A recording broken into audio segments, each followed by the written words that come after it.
Thank you all for being here this evening. We're going to be talking about the need for continuing medical innovation in psoriatic arthritis and treating immune disorders to improve outcomes.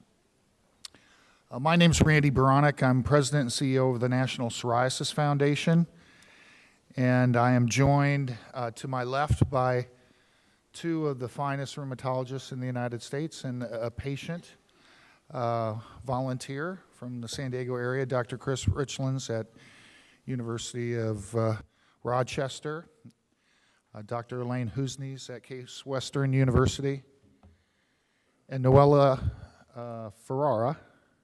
I'm going to miss that name one more time, I think, tonight.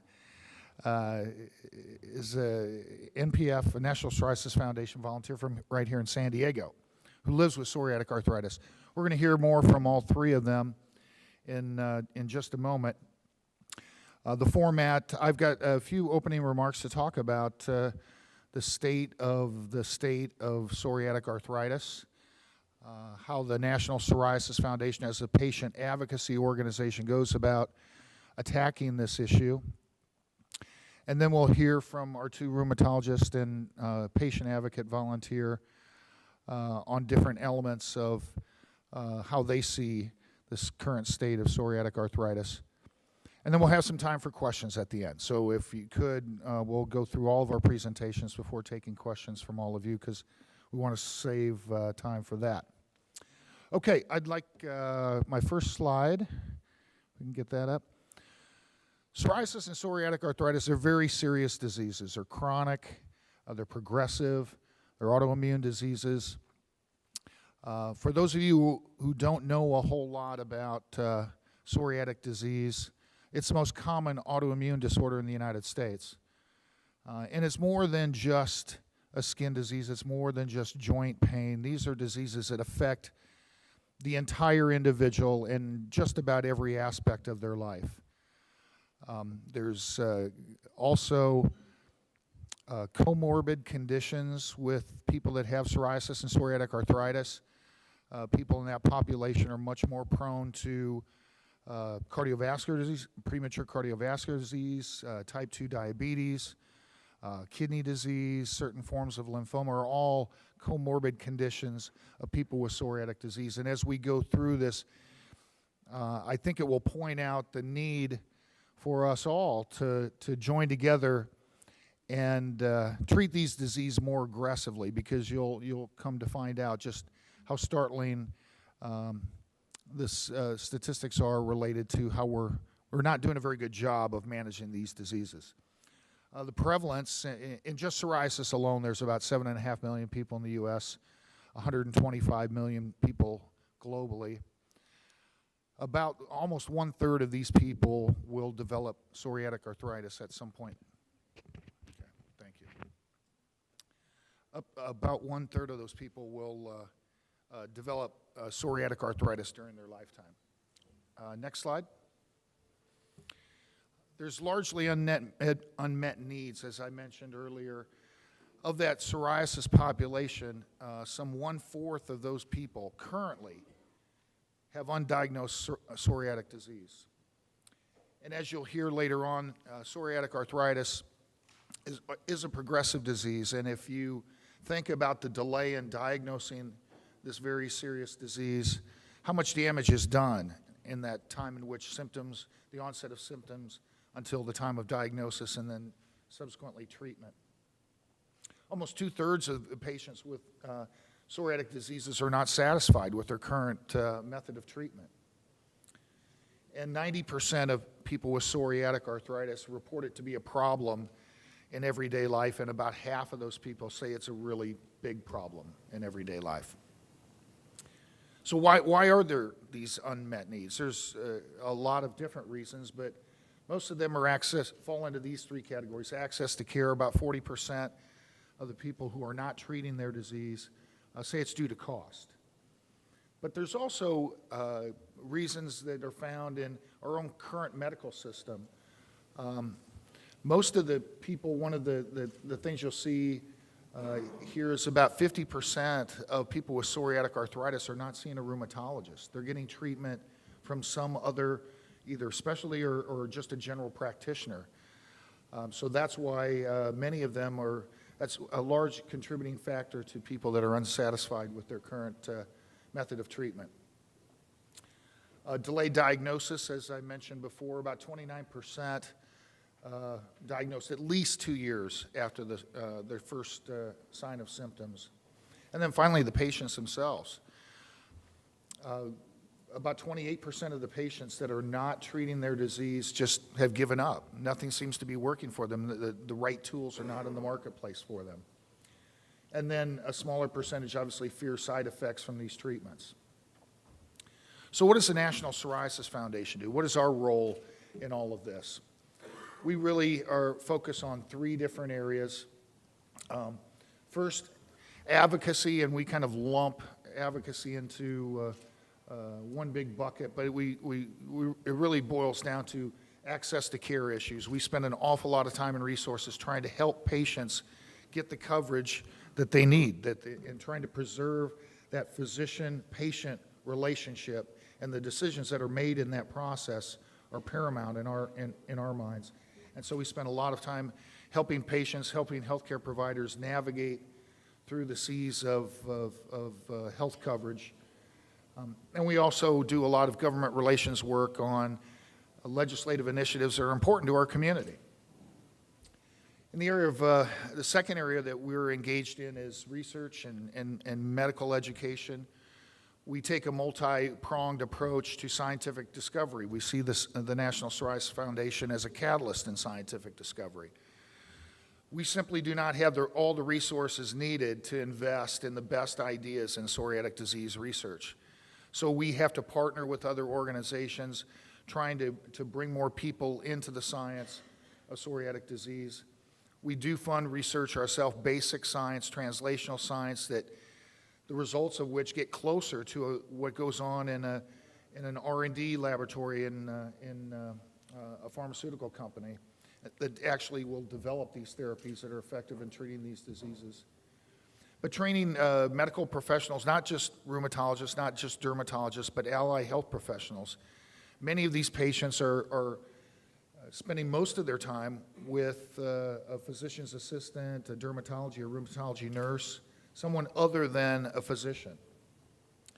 And then we try and entice people with early career training for residents, medical school residents that are dermatology or rheumatology residents that haven't really decided what career path they're going to take, providing them funding to get experience in psoriatic disease research so that they are interested in becoming a clinician scientist throughout their career. And then obviously on the patient side, if you're a patient that is managing your disease anywhere outside of a clinical setting, seeking resources to help manage your own disease, looking for support, you're probably coming to the National Psoriasis Foundation. So we have extensive patient education tools and programs that we're involved in. Next slide. I do want to say to all of you who do not know, we are on the eve of World Psoriasis Day. Tomorrow will be, it's commemorated every year on October 29th. Really? It's a day conceived by patients, for patients, and celebrated throughout the world. The National Psoriasis Foundation has some 43 or 44 sister organizations, patient advocacy organizations in countries around the world. And we all celebrate World Psoriasis Day and take the opportunity to raise awareness of the disease and its impacts, and provide information to the patient, and provide support to the patients and their caregivers about psoriasis and trying to eliminate the stigmatization and misconceptions that happen about the disease around the world. So go to psoriasis.org tomorrow and see what World Psoriasis Day is all about. And then lastly, the problem with psoriatic disease is something that we all have a stake in. And this final slide shows all the different components or constituents that need to play a role in us for us to be effective in battling this disease. And everyone in this room falls into one of these categories. And so by virtue of your being here tonight, you've obviously made the first step in trying to contribute to the elimination of psoriatic diseases, so I thank you for that. Okay, now it's my pleasure to introduce to you Dr. Chris Richland. He joins us from the University of Rochester Medical Center, School of Medicine and Dentistry. Dr. Richland's research efforts are directed toward the understanding of mechanisms that underlie pathologic bone resorption and newborn bone formation in psoriatic disease, psoriatic arthritis, and rheumatoid arthritis. He is the director of the Clinical Immunology Research Unit, where he is a principal investigator on several different clinical trials testing the efficacy of several agents in the treatment of psoriatic arthritis, rheumatoid arthritis, and ankylosing spondylitis. He's also happens to be a dear friend of the National Psoriasis Foundation for a very long time. He's a member of the National Psoriasis Foundation Medical Board. So please welcome Dr. Chris Richland.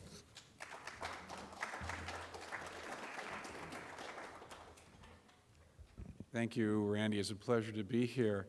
I should mention that both Dr. Husney and myself are awardees of grants from the National Psoriasis Foundation, which have really been critical in helping us to advance understanding of this disease.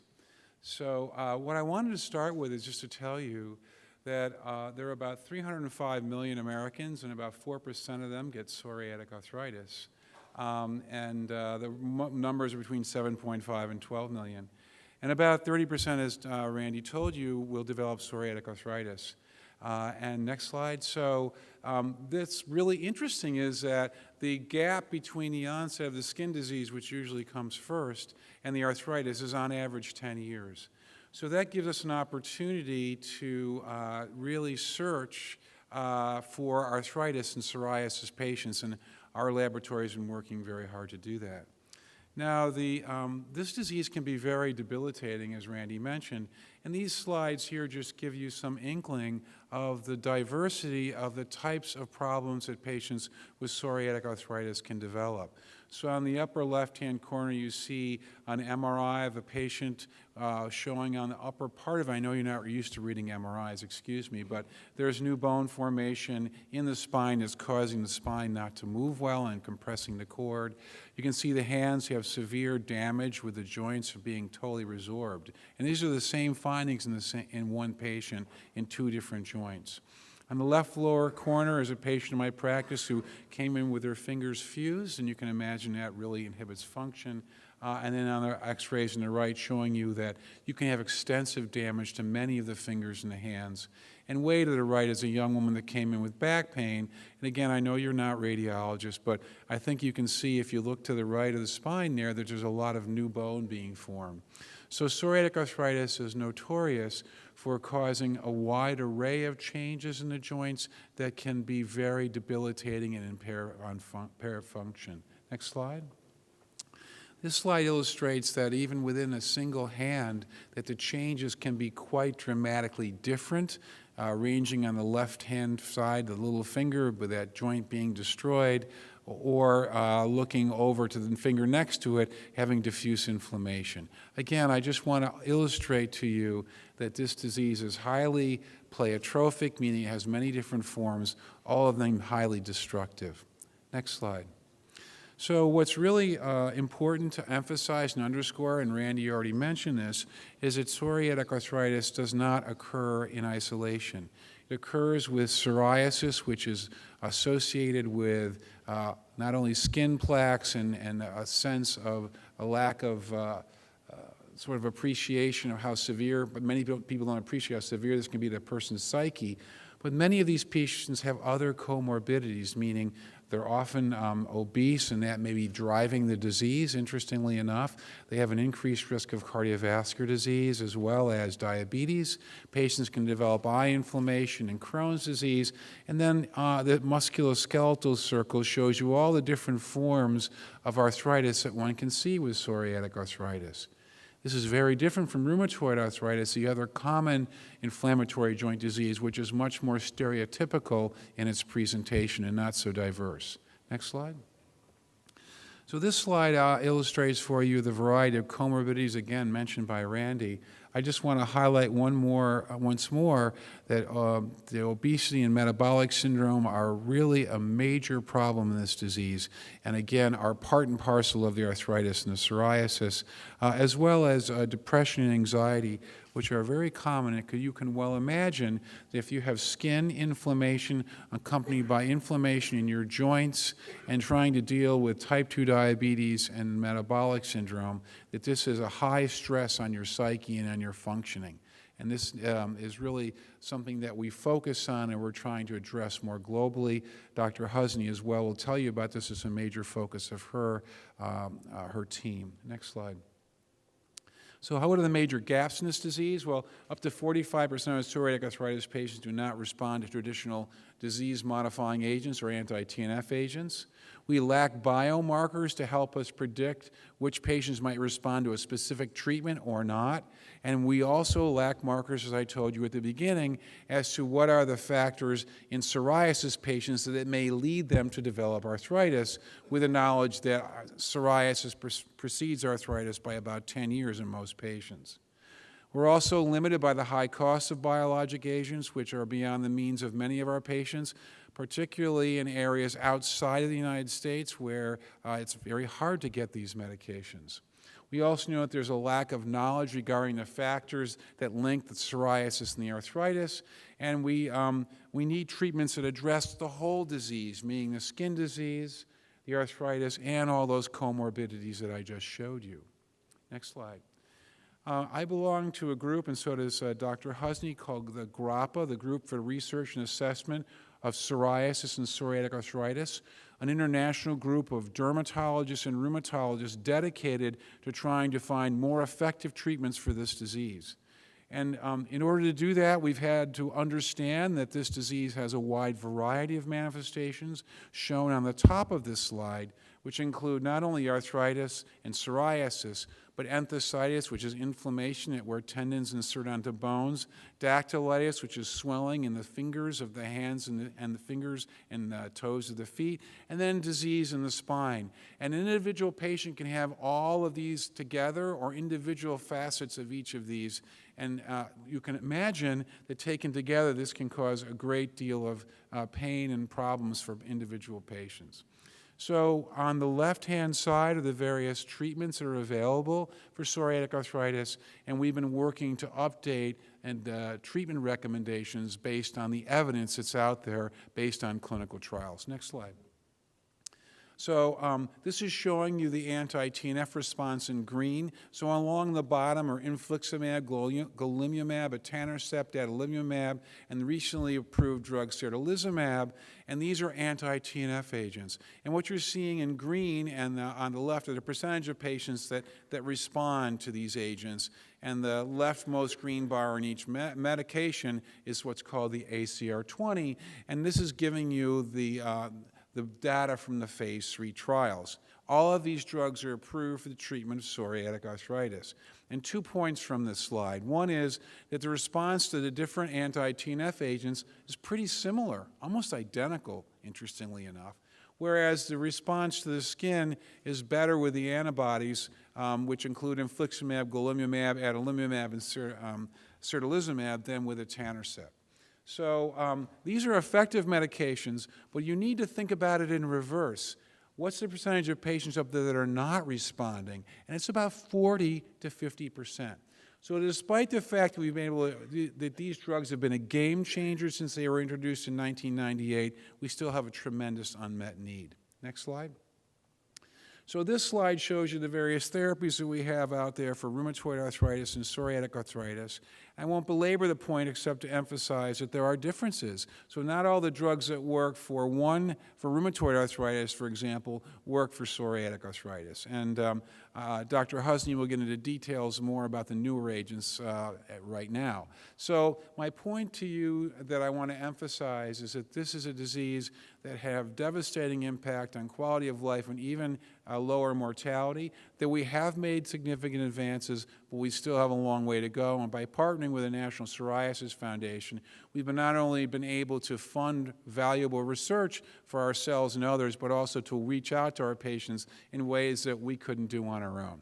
So with that, I'll turn it over to Randy, who can introduce Dr. Husney.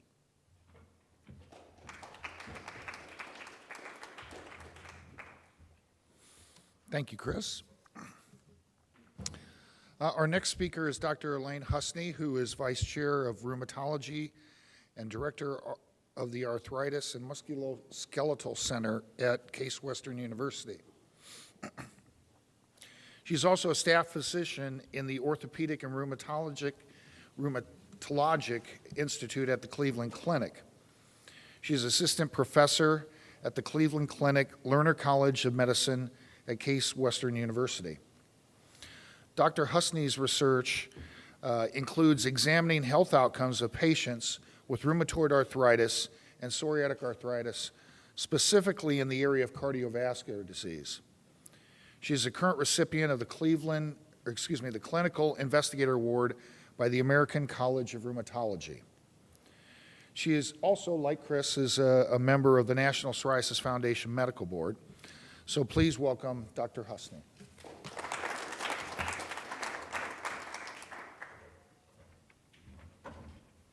Hi, good evening, everyone. It's a pleasure to be here, and I really want to thank the NPF for hosting this.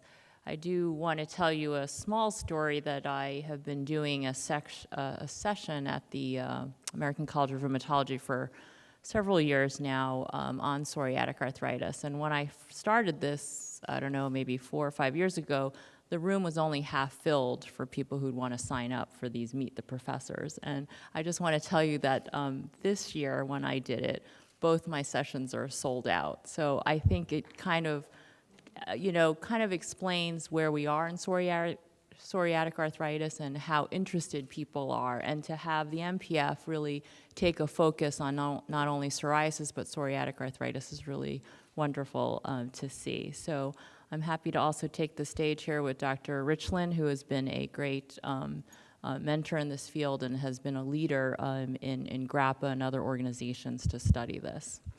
So I'm going to talk a little bit more about treatment and how do I forward my slides? Oh, you are. Okay. All right. Oh, it's just going to happen on its own. Okay. So basically, a lot of the treatments that were used for psoriatic arthritis in the years past has really been borrowed from rheumatoid arthritis, another inflammatory arthritis. And so as we are learning more about PSA, we understand that this needs to be different paradigm, and not every treatment that we use for RA is always going to work for PSA.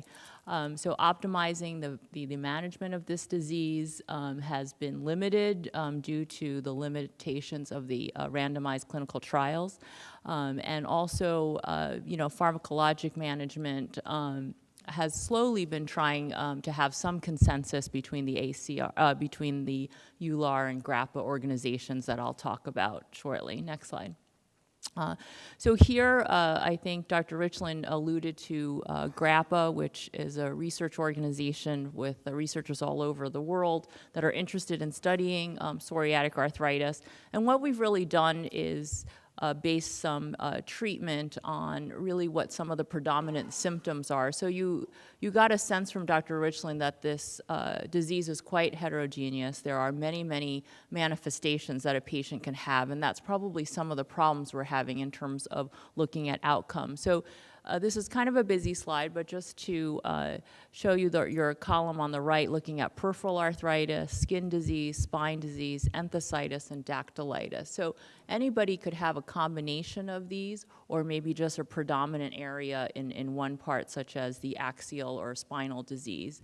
And this is a grid that's used to kind of make a more composite picture of psoriatic arthritis. So I think you can appreciate the sort of spectrum that one patient can have. And Dr. Richland showed a picture of a hand that can have many different aspects even within peripheral arthritis. Next slide.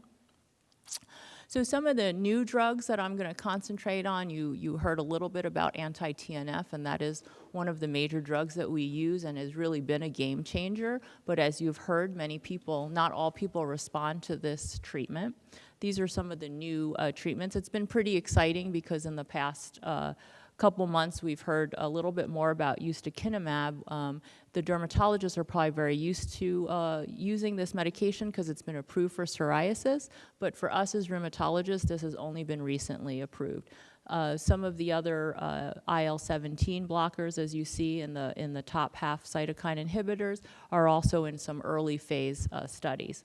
Then we'll move down to the bottom of the chart, and you see small molecules. So small molecules have been also a new treatment paradigm.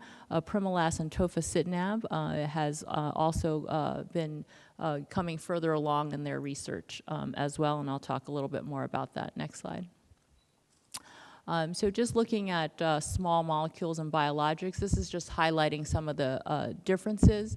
As we know, not everybody responds to anti-TNF, and therefore small molecules may have a role moving forward. So biologics are mostly injectable or infusional medications, while the small molecules are oral molecules that you take twice a day. Next slide. So the two that are now very widely publicized here at our meeting that I'll just mention is the JAK inhibitors, which inhibit the inflammatory mediators and cytokines, and then the phosphodiesterase 4 inhibitors, which is also another small molecule that can increase cyclic ANP levels. Next slide. So here's just a cartoon drawing to go over the two small molecules. The first one I'm going to talk about is the JAK-STAT signaling pathway. So these small molecules all work by affecting and modulating an immune cell's response to how they're going to stop or promote cellular cytokines and messenger systems. So here we have some cell receptors at the top. You see the purple-blue spike cell receptors. And tofacitinib is one of the small molecules that's been pretty well studied in RA now and approved for rheumatoid arthritis, but only early stages in the psoriatic arthritis world. So you can block there's several JAK kinases. There's JAK 1, 2, and 3. Tofacitinib here you can see blocks 1 and 2, and then downregulate some of the inflammatory or pro-inflammatory cytokines. Next slide. And then in contrast, this is looking at phosphodiesterase 4. This is, so you see the PDE4, which is in the middle in the green. I'm sorry I don't have a pointer. And I know this is kind of a busy slide, but just try to understand that there's a lot of cascades of pro-inflammatory cytokines that can happen within the cell. And so many of these small molecules will target to try to block some of these. So if you pay attention to the green dot in the middle, the PDE4, apremilast, that's its sort of target inhibitor. It inhibits PDE4 and then allows for more cyclic AMP, which then can help suppress some of the pro-inflammatory cytokines. And if you look all the way to your left, you'll see the pro-inflammatory cytokines that we're talking about are TNF-alpha, IL-23, and interferon. Next slide. This is sort of a little more simpler diagram of an immune cell, looking at modulating the cyclic AMP levels within an immune cell, and this is what PDE4 targets. Next slide. You can keep going. So I thought maybe I'd spend some time to highlight some of the data from the ACR meetings. I do want to thank the MPF for getting me out of the convention center because I think I've been there for 12 to 14 hours a day for the past 2-3. I didn't know there was anything else to see in San Diego. So thank you for getting me out of that convention center. I mean, many of you are attending this conference, and there are going to be speakers that will, really hone in on some of these issues. But Dr. Richland talked about quality of life, so I picked a couple abstracts just to highlight. We are really trying to better understand the real impact from a patient perspective, and I'm really glad that the MPF has a patient here today who we're going to hear from shortly, but to really highlight what people in the real world taking these meds, seeing a primary care, seeing a rheumatologist, seeing a dermatologist, and what do they feel. So many times I was sort of taught in medical school that perhaps rheumatoid arthritis is a more progressive, faster, ongoing inflammatory arthritis, and psoriatic arthritis might be a slower, less invasive sort of disease. And I think as we're studying this, we're realizing that, at least in this particular survey, with the help of the MPF, looks like psoriatic arthritis patients can be just as aggressive as rheumatoid arthritis, and I think that message needs to come out. And despite the targeted treatments that they're on, patients are still not doing as well. They're still having missed days of work. They're still having problems with their quality of life, and being part of a family member just from fatigue and sleep and other issues. Next slide. So speaking of fatigue, there was also an abstract looking more specifically at patients with chronic rheumatic diseases, and looking at the problems that people can have with sleep. And this is a very unrecognized area. And, as we all know, if any of us are up in the middle of the night, your next day is awful. And, imagine these people that are having bad nights one after another. Next slide. So the other sort of big highlights is there has been some longer term data looking at this PDE4 that I talked about, or Primolast, going out to 52 weeks. So they have data from now in Palace 4. So we've been following the story for a little while, and it's very exciting to have longer term data and a new treatment option for psoriatic arthritis. So this is looking at a phase 3 randomized controlled trial. Next slide. So here's just some data from the abstract showing compared to placebo, and then 2 different doses of Primolast, 20 milligrams BID and 30 milligrams BID, which is just twice a day oral molecule. Next slide. So this is looking further along into the 52-week study group. So I do have to mention that the 2 different colors represents the 2 different doses right now in the phase 3 trial, and carrying it out to 52 weeks.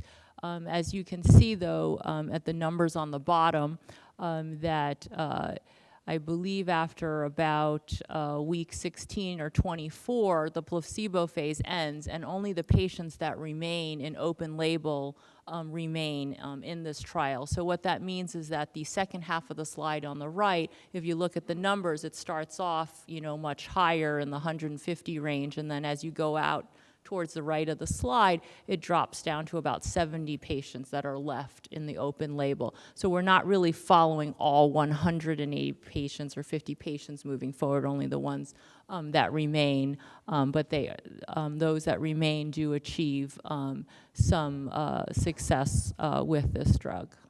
Next slide. So here is just some more data on Primolast, looking that they have durable improvements through 52 weeks. They did not show a lot of serious adverse events as well. Next slide. Just a pictorial of the same thing I just told you, looking over to 52 weeks. Next slide. So in summary, I think what we really would like you guys to know and hear is that there are still treatment gaps that are out there, that psoriatic arthritis not only affects the skin and the joints, but I hope to show you that quality of life is also severely affected, and that we need to address those.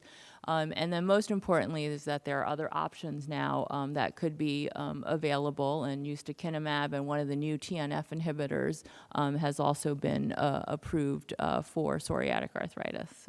So these are exciting times for us.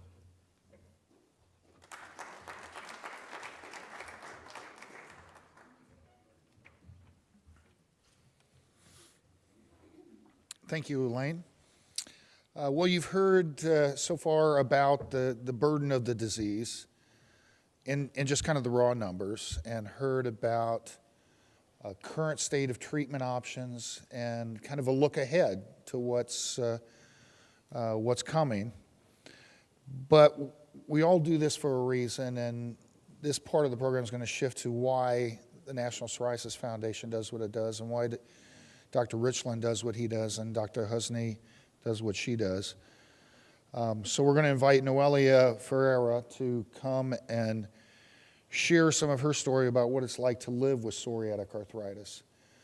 She was diagnosed at age 24, and she's currently a member of the National Psoriasis Foundation San Diego Division as an active volunteer, and we appreciate her being here tonight to share her experience with psoriatic arthritis. So welcome, Noelia.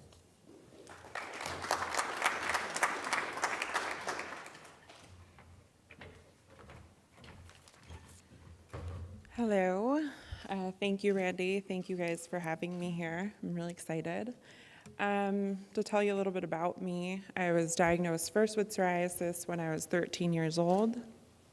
It took me a couple years to get diagnosed, which was very frustrating for myself and for my family, going from doctor to doctor, attempting to get diagnosed. In my early 20s, I started feeling tired all the time, and not just a normal day-to-day tired, just completely exhausted and fatigued, and all the time I just felt like I couldn't function like a normal person. On top of this, I was just feeling achy all the time, especially in the morning. My joints, my hands would turn tomato red and get completely swollen, and so would my feet. And I knew that something was wrong. I knew that there was a possibility that I could get psoriatic arthritis, since I did have psoriasis, and I do have psoriasis, but I didn't think that at the age of 24 I'd be diagnosed with psoriatic arthritis. To be honest, at first I was really relieved, because it took me so long to get diagnosed that I wasn't getting the treatment that I needed. So I was just happy to be finally getting, the treatment that I deserved. And in my mind, I believed that this would answer all my problems. But soon I kind of found out what it would mean for me. I had to reorganize my life completely. I worked full-time, I went to school full-time, and that's a lot for someone, especially with someone with psoriatic arthritis. I knew that I had to cut down. So it was hard, because I realized that I couldn't do it all, that I had to learn to say no. Instead of always being available for my friends, for family, for school, for work, I had to learn to prioritize. I can't go out past 10 o'clock at night if I have to be at work early in the morning. And on top of this, it's hard to explain it to people. It's hard to tell your work. It's hard to tell your friends. It's hard to say, no, I can't do this today, or no, I can't be available to go out with you because I'm flaring today. I don't feel well today. People don't understand, and especially when you're younger, it's hard for them to kind of figure out what that means or how you feel. What did really help me was the National Psoriasis Foundation, getting involved, meeting people that had psoriasis or both psoriasis and psoriatic arthritis really helps, because they help you cope, you help them cope. You all have different kind of mechanisms of how to deal with it, with different things. And I hope that maybe this was helpful for you guys to understand what living with psoriatic arthritis is like. And for sure, if you have any questions, if I missed anything, please let me know and ask me. Thank you.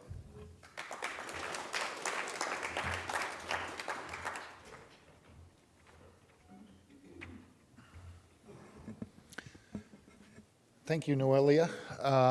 That concludes the presentation portion of our program, but we have a few minutes left for questions that you may have. Anyone have a question for any one of the panelists, or if you just have a general question, I'll do my best to triage it. If you would like to write down a question rather than ask it, someone's coming around with cards. You can simply write down your question. So, anyone? It's always hardest to go first. Yes, right here. In terms of this problem of early diagnosis, what can be done about improving? There seems a huge gap. I mean, is it the fault of clinicians? Well, I think there's a lot of forces at work that contribute to this gap, and I'll offer to both Doctors Richland and Husney their perspective on what that gap is, and then chime in with what we see as some of the issues at the National Psoriasis Foundation. So I think one of the major problems is that it is so diverse in presentation, the arthritis, and that there are no definitive blood markers for the disease. So in the case of rheumatoid arthritis, one has a blood test that you can order, rheumatoid factor or anti-citrulline polypeptide antibody. We don't have that in psoriatic arthritis. And it can present as a tendinitis, as a swollen digit, as an arthritic digit, as back pain. So all of those can escape notice. I think that if you were to ask me what would be the best way to try and speed up diagnosis, it would be educating patients, obviously, and people like Phil Mickelson, who have psoriatic arthritis, has been a great boon to getting the word out among people. The National Psoriasis Foundation has been marvelous in that way, and I think that's one way. And the second way is to increase the awareness among physicians, and in particular dermatologists. And someone who's sitting to my left has been very key in developing questionnaires that can be put into dermatologist's office that I think can help make that diagnosis early, and Dr. Husney can talk to that. So I agree with what Dr. Richland has just said. I think this idea of co-management, and the reason I bring that up is that psoriatic arthritis, unlike many other diseases, can transect both a rheumatologist and a dermatologist. So you can imagine that that's difficult because many patients choose one or the other doctor to go to first when they have symptoms. And so I don't know if Noelle probably had a similar situation where, many of these patients are seen by the dermatologist. So one of my areas of research is to create a self sort of questionnaire that helps patients be aware and diagnose. If you score over a certain percentage, like 47, then they can be referred to a rheumatologist. Those are just one, sort of tools that you could use to speed up diagnoses. Noelle, you have any thoughts on how this disease can be diagnosed earlier? It's complicated because of what she was saying. I have a primary care physician, then I have a dermatologist, and I have a rheumatologist. So to get all those three people to combine and to find something or to even agree is very complicated. So I think that that's an issue. Okay. Other questions? Yes. Is there a platform where doctors and maybe patients share their knowledge to get more, to spread the news how to diagnose people? I'll allow our physicians on the panel to comment, but you teed it up perfectly for the National Psoriasis Foundation. And by going to psoriasis.org, we have a community, a platform. It's primarily focused for patients, but it is called Talk Psoriasis, and we have patients across the globe, some 35,000 and counting, who visit regularly to share their own disease management experience and seek help from others. I do know there's a number of healthcare professionals that do visit the site just to see what's on patients' minds, but it really is focused for patients. So I know Doctors Richland and Husney are members of ACR and a lot of other organizations that probably provide that format, but I'll let them comment on that. So, very important question, by the way.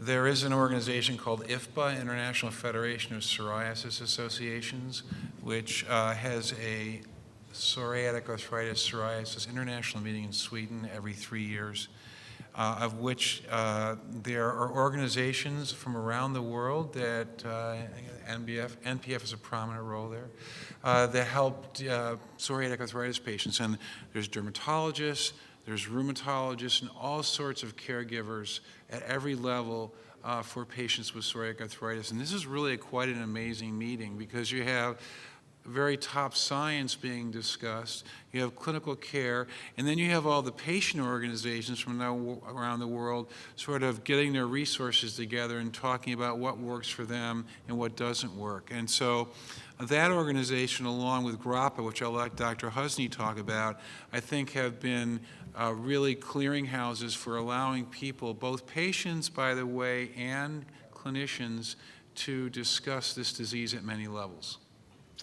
One of the events that I have been peripherally involved in that includes the NPF is they have a program that focuses on trainees in dermatology, and so that's one way that I could think of that's really made a difference. So what happens at that time is they are allowing younger physicians to really be aware and understand how to screen, what to look for, because sometimes with all the things that we're trying to learn and all the antibiotics and medicines that are out there, it gets difficult during a short training period to know about everything. So the MPF has been really helpful in allowing different resident trainee opportunities, and both Dr. Richland and I have participated in those events. So I think we are really making headway moving forward. I do think it's a great question.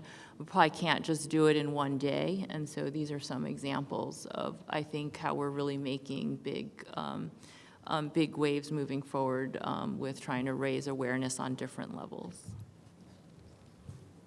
Yes. Does early treatment have an effect on the natural history of the disease?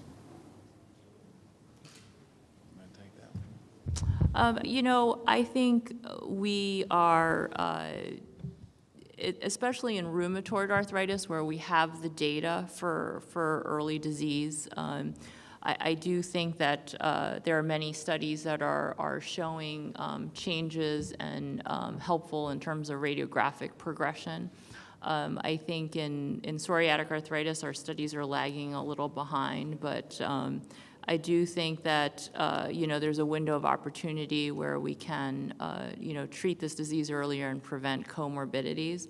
We didn't get a chance to really talk about the cardiovascular risks, the comorbidities that can occur with sort of longer-term uncontrolled disease. So I think that would be one area that would be very important. At this meeting, Laura Coates from Leeds, England, presented what's called the TICOPA study, which is tight control of psoriatic arthritis. And I think she showed in a very well-designed study that a treatment of a fairly early group aggressively with clearly defined milestones can improve outcomes. And it's the first study, it's presented at this meeting, but I think it's going to be a model for other studies that come. And the other point to remember is that psoriatic arthritis has only been defined as a disease for 40 years. It was in 1973 that the first manuscript came out of England that really defined the essence of this disease. And it wasn't until 1998 that we really had therapies that were even modestly effective. And we've come a very long way, and you've heard from Dr. Husney that we have a whole host of new agents now that are going to be available to patients with this disease. So it's a very exciting time, and it's one in which we have great hope that by early intervention we will make a difference. And again, the TACORA study seemed to TACOPA give us hope that that might be true. Other questions? Yes. In terms of apremilast and the Pfizer treatments as well, the JAK, where do you see them fitting into the treatment paradigm? So apremilast is an agent that's oral, which is an advantage over many other drugs that are currently being used in psoriatic arthritis. It is a drug that has a very low side effect profile, which is a major advantage. And so I think that it has the potential to be used early in the treatment regimen for psoriatic arthritis with a couple of caveats. The first caveat is how well it's priced. So, you know, these drugs are expensive, but if it was priced competitively, that would put it way up on the current market, which is extremely expensive, in the range of $28,000 a year for a medication. Secondly, I think that this drug, while very effective for the signs and symptoms of the skin and the joint disease, is not effective for people that have damaged joints. So if you have someone that comes in, and we've already shown you that within 2 years you can have half the patients have damage, apremilast would not be a medication you should put them on. So for patients that don't have damage to their joints, and in the right price range, I think that this drug could have be a major advance in psoriatic arthritis. Would you agree with that? I would agree. It also works for psoriasis, by the way, which we didn't mention. Right. Yes, in the back row. I have a couple of questions regarding reimbursement. First, would you put a patient on a less effective product with more side effects because it was covered by insurance as opposed to a drug that was more effective and had less side effects? No. All right, so the second question is it a matter of pricing or is it a matter of how the insurance companies are pricing these products to the patients and thereby exposing them to making a choice between less effective treatments that are covered and more effective treatments that are not? Oh, I'm not sure this is, on the insurance companies. And I mean, there's a lot of, we could talk a long time about this. I think it's a complex maze right now. But my point, the major point that I have to say about the biologics is that their cost is now excluding many patients from being able to use them. And as coverage for these drugs becomes more difficult, and that's in the United States, worldwide it's a much bigger problem. But the thing, we really want to use drugs that are effective, and we're not going to, sort of try and cheat the patient because to go for the cheaper alternative. But to be frank, there are many companies, many insurance policies now that just aren't going to pay that kind of money for an agent on a chronic basis. So this is what we struggle with through the National Psoriasis Foundation, at the Cleveland Clinic, at University of Rochester Medical Center. And to add to that fact, these patients have psoriasis, which is a disease which is severe enough as it is. And there are treatments for psoriasis, such as phototherapy, which are actually quite cheap compared to the alternative, and yet insurance companies charge co-pays that make it unavailable for patients to use. So the whole psoriasis, psoriatic arthritis, compensation, reimbursement is very complicated, and I know the MPF has been lobbying and working very hard to sort of improve this availability for these treatments for patients, and we need to continue to do that. I think in treating patients, it's not really one or the other all the time, right? So somebody might start on something, and if they don't do well, then, we appeal and they go on to the next drug. So it's not as a simple corollary right at the beginning. We, decide whether you go on a TNF or a apremilast. It's also what your primary manifestation is of the disease and, how we start. So there's a lot of other, I think, decision model of care that goes in than simply just A, B pricing, and then you're done, right? So we look at which parts are affected. Some drugs might be better in enthesitis, and if that's your primary manifestation of the disease, then that's how you make decisions. So I think it's a little more complicated than just interpricing and biologic or small molecule. And at the National Psoriasis Foundation, we see it much simpler than that, in that we feel that the decisions, clinical decisions, should be made by the physician and the patient. It's that simple. But it is a very complex landscape that we spend an awful lot of time trying to work our way through. But we feel very strongly about that physician-patient relationship. Other questions? Okay. I think there's still some refreshments left outside, and if you want to spend a few minutes, I know all of our panelists will be around for just a couple more minutes if you'd like to ask some questions individually. Thank you all for attending. Please, a round of applause for our panelists tonight.